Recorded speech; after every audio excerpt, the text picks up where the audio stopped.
Hi everyone, Liam and I are back for another Tech Tuesdays. Hello! This week is all about digital dictation and the apps that you can use. We'll be going through the pros and cons of these apps and why we recommend them over the traditional inbuilt voice to text on your phones.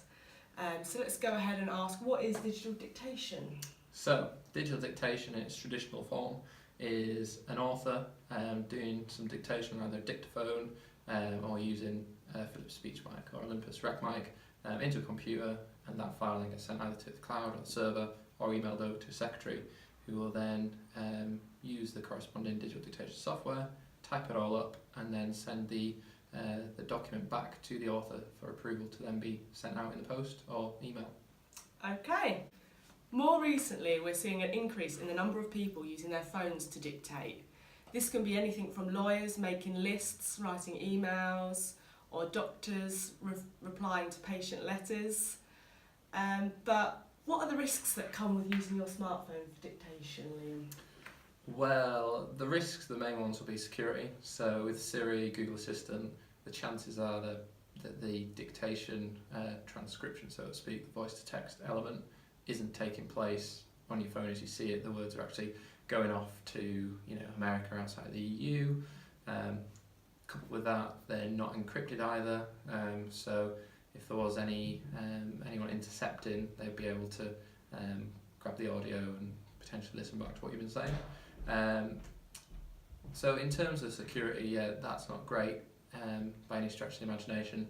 And in professions such as the healthcare industry and also the legal sector, where patient and client data is so important, it could really get them in hot water, to be honest, because it just takes one slip, or even just sending it to sending that email onto the wrong person from your phone, and they could be fined under GDPR or general, just data protection, really. So yeah, they need to be careful going forward. Yeah, especially with GDPR and all that jazz. Okay, so we're going to now discuss some of the apps that we can provide that would be a better alternative to dictating with your smartphone. Can you tell us a bit about these apps? Well, I guess it's important to distinguish between what you're doing with the apps. So firstly, these are all smartphone apps, so you will be dictating on your smartphone. But the difference between these and Siri and Google Assistant is that they have 256-bit encryption, and the dictation is either being stored to be sent to a secretary in the EU in the cloud, or it's being voice recognised in the EU if you're using a speech recognition app. So to break down the categories a bit more, we have speech recognition apps, so Dragon Professional Group app, and the Dragon Professional Individual app. And then there's also, for the more traditional digital dictation, Philips Recorder, Olympus Recorder, Windscribe Professional apps, which they will have some element of back-end speech recognition, but it's only Dragon and the Dragon app that'll put the words on your smartphone as you dictate, so you see them on the screen.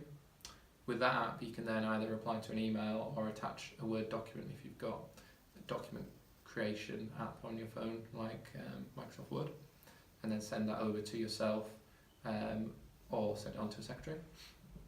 With the digital dictation apps, they're all cloud-based, so Windscribe Professional, Philips and Olympus, your dictations will go to cloud, they'll be fully encrypted, and then depending on the package that you choose, they will either be sent to secretarial admin support, so the Olympus and Windscribe, and even the Philips Recorder, or you can choose to have the Philips Recorder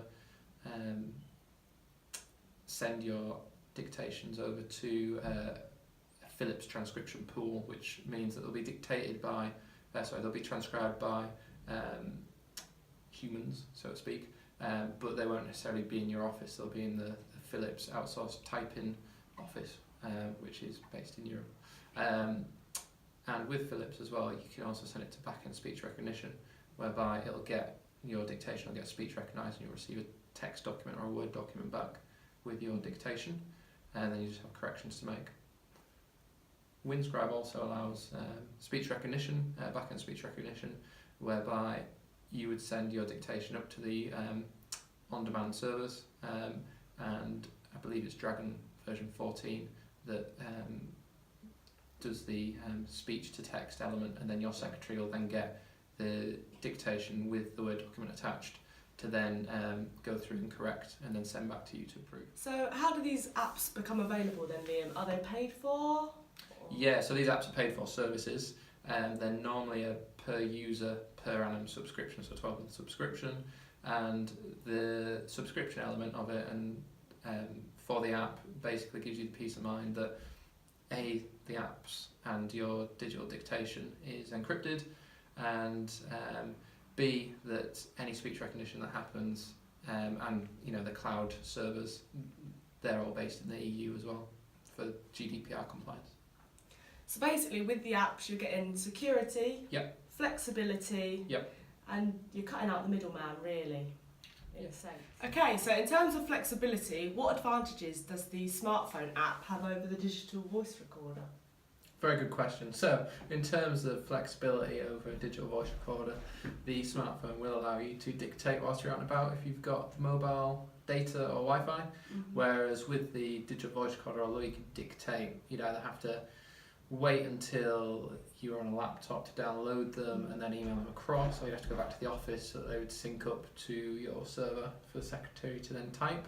But as mentioned with the smartphone app, you can sort of have a meeting, and by the time you walk to your car, you could have dictated and sent it if you've got mobile data up to the cloud, and the secretary could see the notification and start typing it.